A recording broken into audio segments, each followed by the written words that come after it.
لا إله إلا الله محمد رسول الله. الحمد لله الذي جعلنا من الناصحين وأفهمنا من علوم العلماء الراسخين. والصلاة والسلام على من نسخ دينه أديان الكفرة وأبطالهم وعلى آله وأصحابه الذين كانوا يتمسكوا شريعته صالحين. أما بعد، قال الله تعالى في كتاب الكريم وهو أصدق القائلين: أعوذ بالله السميع العليم من الشيطان الرجيم. بسم الله الرحمن الرحيم. كل نفس بما كسبت رهينة إلا أصحاب اليمين في جنات يتساءلون عن المجرمين ما سلككم في سقر قالوا لم نكن من المصلين ولم نكن نطعم المسكين وكنا نخوض مع الخائضين وكنا نكذب بيوم الدين حتى أتانا اليقين فما تنفعهم شفاعة الشافعين. قال النبي صلى الله عليه وآله وسلم: إن هذه الأمة مرهونة عذابها بأيديها، فإذا كان يوم القيامة دفع الله إلى كل رجل من المسلمين رجلا من المشركين فيقال: هذا فداؤك من النار. صدق الله العظيم وصدق رسوله النبي الحبيب الكريم ونحن على ذلك من الشاهدين والسyakirin walhamdulillahi rabbil alamin. Puji serta syukur kita panjatkan kehadirat Allah Subhanahu wa taala. Salawat dan salam semoga Allah limpah curahkan keharibaan baginda insan billah besar Muhammad sallallahu alaihi wasallam. Fi bayani alamati sa'adah wa syaqawah. Bab menjelaskan alamat, tanda ciri-ciri orang yang bahagia, orang yang sukses, wasyaqah, dan orang yang celaka, orang yang sial. Jamaah sekalian, dalam hidup ini sering kita dengar bahasa sukses, bahasa orang berhasil, dan sebaliknya. Begitupun nanti di akhirat juga sama. Mau sampaikan kullu nafsin bima kasabat rahinah. Setiap nyawa, setiap diri manusia itu bima kasabat, atas apa yang dikerjakannya itu rahinatun, tergadaikan. Artinya kita ini manusia seperti barang tebusan, Pak. Kita manusia ini seperti barang yang digadai, maka nantinya kelak harus ditebus. Kalau selama hidup di dunia kita tebus dengan amal soleh kita. Kalau mau selamat, maka kerjakanlah, siapkanlah tebusan maharnya. Artinya kita hidup di dunia itu oleh Allah Subhanahu wa taala sebagai jaminan, sebagai barang gadaian yang kita sendiri harus mengerjakan amal soleh untuk nanti menebus agar supaya kita tidak disiksa oleh Allah Subhanahu wa taala di neraka di akhirat kelak. Illa ashabul yamin, kecuali ashabul yamin. Ashabul yamin kita kenal, ashab itu pemilik atau golongan, al-yamin yang kanan. Kecuali golongan yang kanan yang memang sudah Allah tentukan dia menjadi orang yang bahagia, orang yang sukses, orang yang berhasil.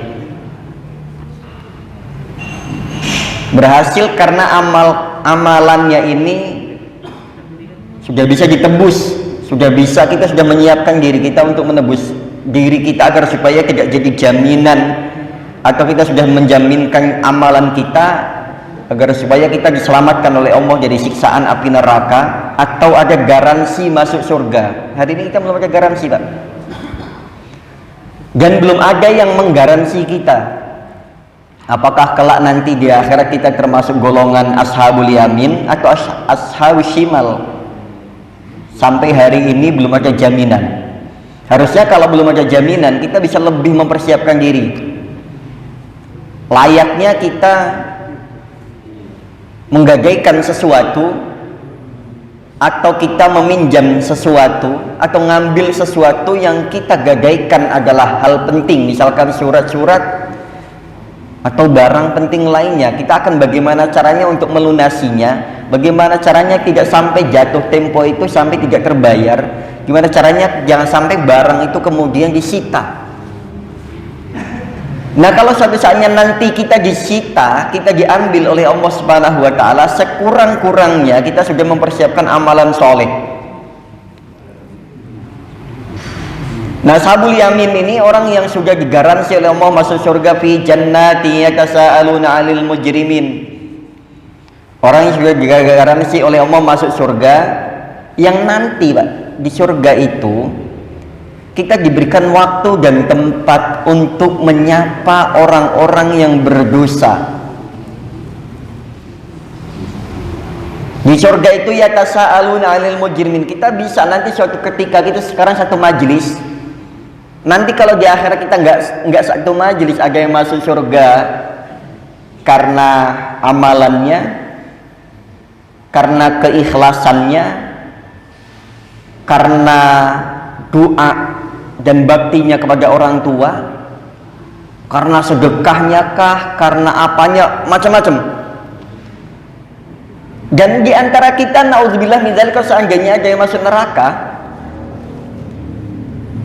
dan menjadi pendosa dan belum sempat taubat sampai maut menghampiri kita, itu nanti diberikan kesempatan untuk bertanya. Naudzubillah min dzalika, astagfirullahaladzim. Pak, kalau nanti suatu saat ada jamaah atau kita atau siapapun itu Pak, di antara kita ada yang masuk surga, di antara kita ada yang masuk neraka, naudzubillah min dzalik, jangan sampai. Tolong nanti di sana minta sama Allah Subhanahu wa taala untuk diberikan kesempatan, diperkenankan untuk menolong saudara kita yang satu majelis.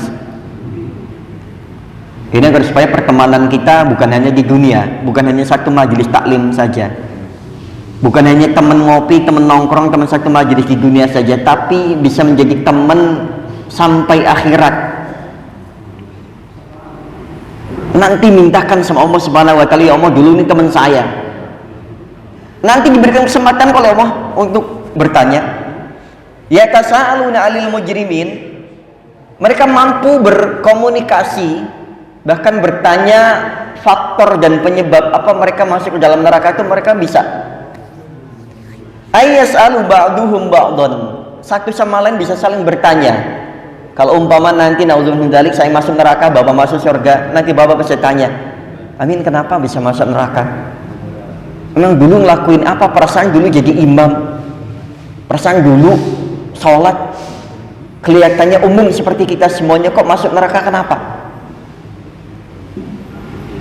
Semua orang punya dosa, nanti akan menjawab, saya dulu begini.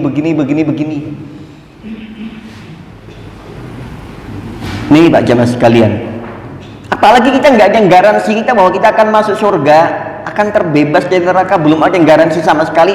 Bahkan amalan kita yang selama ini kita lakukan dari mulai balik sampai sekarang, entah bisa atau tidak untuk menebus kita nanti di akhirat, untuk mendapatkan satu tiket surga atau mendapatkan garansi bebas dari neraka. Dan coba barangkali ada amalan-amalan tertentu yang kita bisa lebih diprioritaskan, contoh misalkan sholat 5 waktunya, atau sedekahnya, atau sholat malamnya, atau yang lainnya. Kita harus punya amalan unggulan. Coba nanti kita periksa sendiri, dari selama kita balik sampai sekarang, kira-kira nanti yang akan kita sebagai tebusan di hadapan Allah itu apa? Sholat kita apakah sudah menjadi unggulan dalam amal ibadah kita? Ataukah sedekah kita? Ataukah bakti kita kepada orang tua? Ataukah khidmat kita kepada keluarga? Atau keikhlasan kita Yang kita khawatirkan adalah nggak ada yang diunggulkan sama sekali. Sholatnya ya nggak ada unggulan, sedekahnya nggak jadi unggulan juga, ikhlasnya jarang-jarang. Alhamdulillah, jangan sampai. Dan nanti kita ini apa yang akan kita bawa menghadap Allah Subhanahu wa Ta'ala ketika ditanya, kamu menghadap saya bawa apa? Sebagai tebusannya bahwa sampean pengen surga, sampean pengen bebas dari neraka, itu apa yang dibuat jaminan garansinya itu apa untuk membeli tiket surganya, untuk agar supaya terbebas dari neraka? Emang sholatnya benar? Emang puasanya udah benar? Emang sedekahnya udah banyak, udah ikhlas? Emang selama ini ngelayani Allah Subhanahu wa Ta'ala, ngelayani Rasul? Enggak. Nah, naudzubillah kalau sampai begitu, Pak, ya Allah. Cuman malu nanti ngadep Allah Subhanahu wa Ta'ala. Malu kenapa? Malu nggak ada cukup bekal, nggak ada amalan yang kita unggulkan di hadapan Allah. Ayas'aluna ghairahum an halihim kaqaulika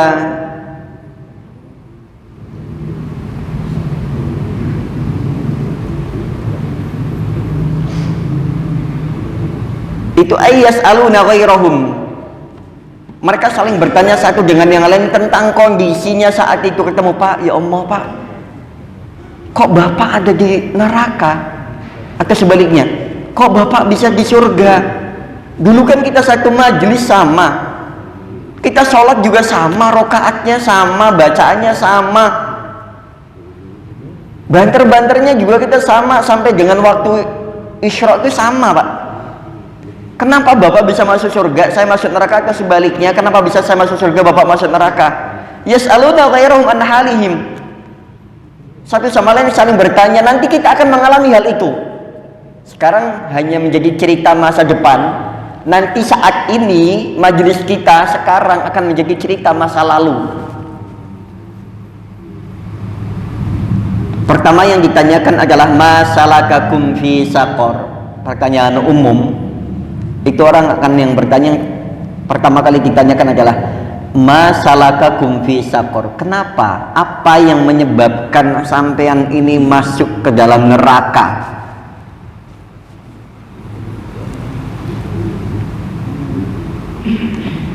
Bijawabihi kayatun lima jara baina sa'ilin wal mujrimin ajabu biha.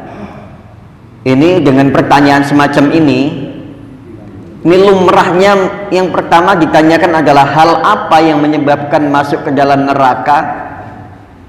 Hikayatun lima jara baina sa'ilin, menjadi cerita antara si penanya dan si yang ditanya, antara orang yang bertanya wal mujrim dan orang yang pendosa yang ditanya itu. Ajabu biha, dengan menjawab hal demikian. Qalu lam naku minal musallin.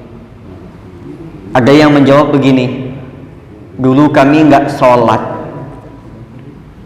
dulu kami sholat tapi kami nggak ikhlas, dulu kami sholat tapi syarat dan rukunnya tidak kami penuhi, dulu kami sholat kok tapi pakaian yang kami pakai beli dari uang haram, dulu kami sholat tapi sholat kami dibarengi dengan perasaan nggak ikhlas, ngerutu, ngerundel dan lain sebagainya. Dulu kami sholat tapi kami juga hobi membicarakan aib saudara-saudara kami. Dulu kami sholat tapi tidak ada kehusyuan, kita tidak pernah merasa kami dialog dengan Allah Subhanahu wa Ta'ala. Sholat kami hanya menggugurkan kewajiban saja, nggak lebih daripada itu. Atau bahkan dulu kami tinggalkan sholat itu hanya karena urusan dunia yang sepele. Kerjaan kami membuat kami tidak bisa sholat, atau keluarga kami, atau karena tuntutan yang lainnya sehingga kami lalai dari sholat kami. Kami dulu, sebagian di antara kami masuk neraka karena nggak sholatnya, sebagian karena sholatnya yang nggak dijaga, sebagian karena tidak ikhlasnya, sebagian karena tidak terpenuhi syarat dan rukunnya, Sebagian karena ada faktor-faktor yang menyebabkan kami sholat ini menggunakan atribut atau pakaian yang tidak sah, atau dari bahan ataupun dari uang yang haram yang dipakai misalkan.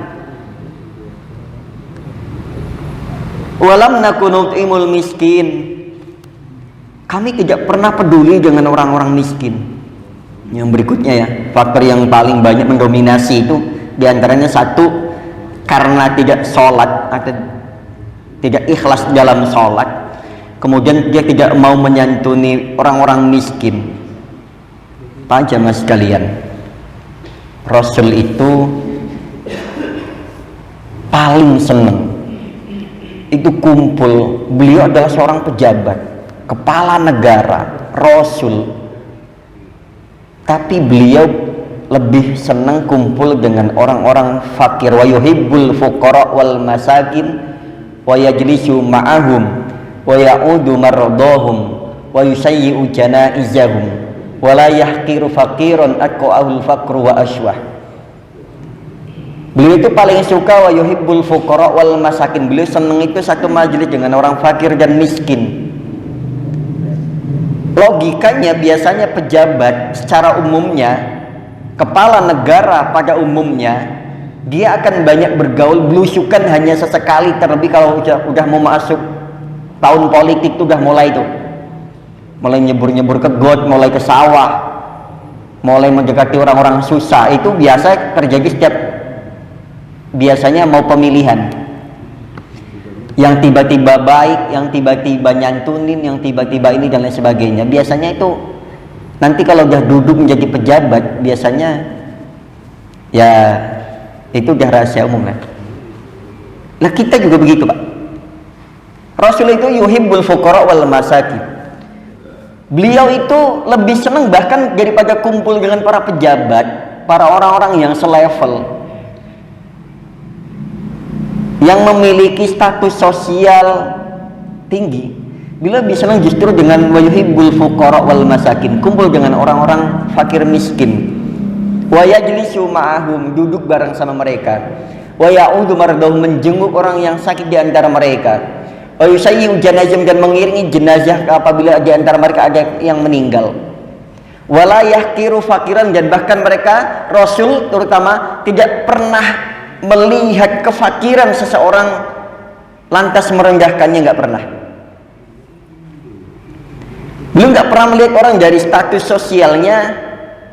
Dengan siapapun beliau monggo silahkan, yang mau baiat, yang mau jadi orang baik, yang mau ikut dakwah dari kalangan manapun, itu monggo silahkan, tidak pernah dilihat dari status sosialnya.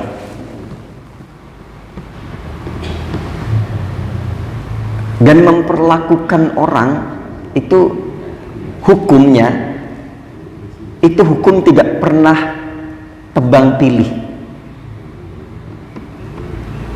Itulah Rasul. Nah, dari hal-hal di atas, di antara faktornya adalah walam nakunu nut'imul miskin. Ini faktor paling banyak kedua yang menyebabkan masuk neraka, itu karena tidak mau memberi makan orang miskin, menyantuni orang-orang miskin yang ada di sekitar. Ma yujibu ya'tahu wa fihi dalil ala anna al-kuffar mukhatabuna bil furu'. Ini yang kemudian menjadi jawaban, wa fihi dalil ala anna al-kuffar, menjadi dalil juga atas orang-orang kafir mukhatabuna bil furu'. Yang orang-orang kafir ini membicarakan tentang masalah hal ini, bahkan sampai urusan ini aja dibicarakan oleh orang kafir ya, orang yang masuk neraka tadi. Yang berikutnya wa kunna nahudu ma'al khaidin, dan kami itu bermaksiat, kumpulnya hobi kami dulu dengan orang-orang yang ahli maksiat. Wa kunna nahudu ma'al khaidin, dan kami bermaksiat bareng sama mereka. Jadi kami lebih banyak kumpul dengan orang-orang ahli maksiat ketimbang kumpul dengan orang-orang soleh. Dan bahkan kami menjadi pelaku kemaksiatan itu sendiri. Naudzubillah min dzalik. Ini menjadi pelaku kemaksiatan ma'al khaidin, beserta orang-orang yang maksiat. Kita beruntung, Pak. Kita semua punya masa lalu, punya dosa masa lalu, punya salah. Tapi kita beruntung, hari ini kita dikumpulkan dengan orang-orang solih. Minimal kita kumpul dengan orang-orang yang tampak solih lah, minimal. Kita dikumpulkan di lingkungan orang-orang solih, beserta orang-orang solih. Dan kita sekarang didekatkan dengan masjid, dengan majlis, dengan orang-orang yang mencintai masjid, mencintai majlis itu sendiri. Kita beruntung nggak dikumpulkan dengan orang-orang di tengah orang-orang yang ahli maksiat. Belum tentu kuat juga kita menghindarinya. Belum tentu juga kalau kita dikumpulkan beserta mereka kita menjadi orang baiknya di tengah-tengah mereka, juga belum tentu. Makanya kita beruntung lingkungannya mendukung kita untuk menjadi orang baik, masyarakatnya mendukung kita untuk menjadi orang baik. Kita beruntung dikumpulkan di tempat orang-orang baik. Tidak Allah sesatkan kita dikumpulkan di tengah orang-orang ahli maksiatnya. Karena bisa saja kita tidak dikumpulkan di masjid, tapi dikumpulkan dengan orang-orang yang ahli maksiatnya, nusyari'u fil batil ma'asyari'in, melakukan kebatilan beserta para pelaku-pelaku kemaksiatan. Ini yang ketiga, jawaban ketiga, faktor yang menyebabkan masuk ke dalam neraka. Wa kunna nukadzibu biyaumiddin. Yang berikutnya, ini saya rasa bukan kita lah, insya Allah bukan kita. Wa kunna nukadzibu biyaumiddin, dan kami mendustakan adanya hari akhir. Tapi bisa saja orang mendustakan itu bukan karena nggak percaya kiamat saja, tapi nggak ada persiapan untuk hari akhir. Ini bisa jadi. Dan kami mendustakan hari kiamat. Kami nggak percaya adanya hari kiamat, atau percaya tapi tidak menyiapkannya, cuman percaya saja, nggak nyiapin bekalnya untuk sampai ke sana.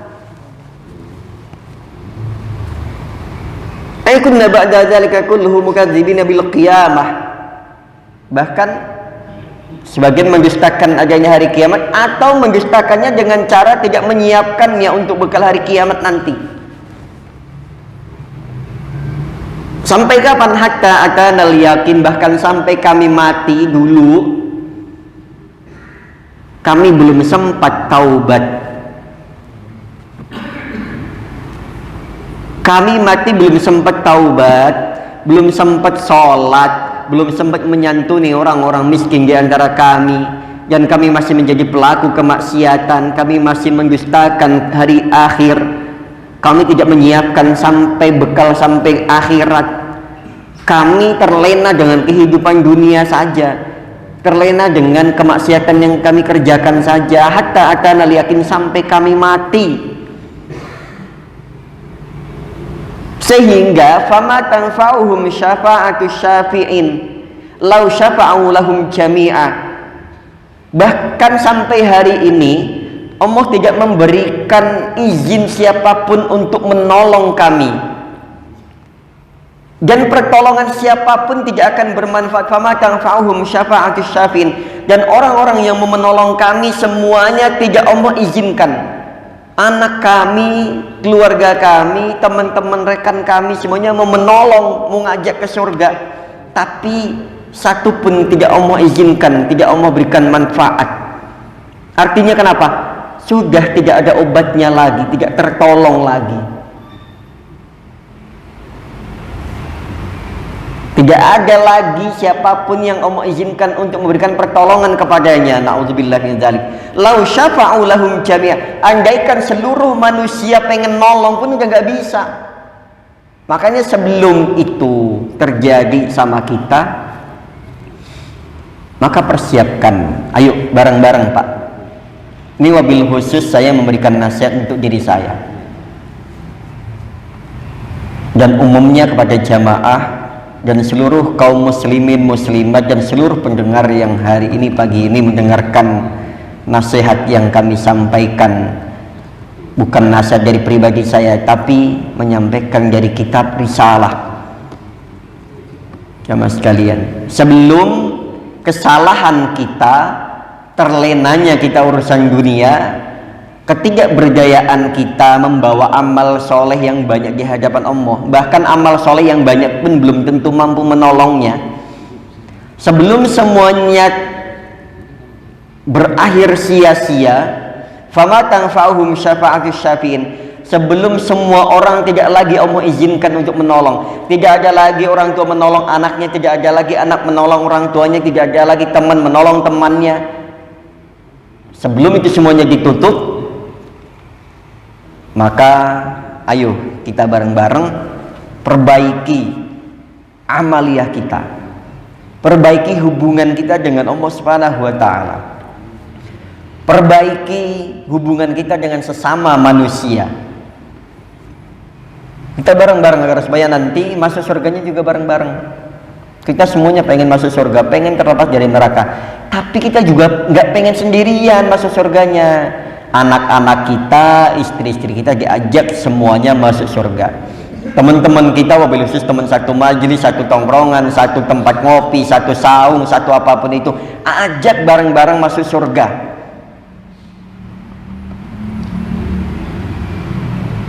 Nggak boleh juga kita egois, pengen masuk surga sendirian, pengen lepas dari neraka sendirian. Sebelum Allah tutup pintu pertolongan dari siapapun, maka kita persiapkan hari ini. Itu saja jamaah sekalian, pagi hari ini baru membahas ayat surat Al-Mudaththir, belum sampai pada hadis yang kami sampaikan. Insya Allah akan kelanjutkan ke hari berikutnya. Mudah-mudahan Allah panjangkan usia kita, panjang dalam ketaatan, umur panjang, umur yang baik, dan Allah tentunya sehatkan kita dan istiqomahkan kita untuk menjalankan kebaikan sampai nanti kita kumpul dan dikumpulkan oleh Allah Subhanahu wa Ta'ala di surganya Allah Subhanahu wa Ta'ala, radiyatan mardiyah, orang golongan jamaah yang ridho dengan keputusan Allah, dan Allah ridhoi dengan amalan yang kita bawa menghadap Allah Subhanahu wa Ta'ala. Subhanallah rabbana wa bihamdika asyhadu an la ilaha illa anta wa atubu ilaik. Billahi taufiq wal hidayah wa ridha wal ihdinas siratal mustaqim. Assalamualaikum warahmatullahi wabarakatuh.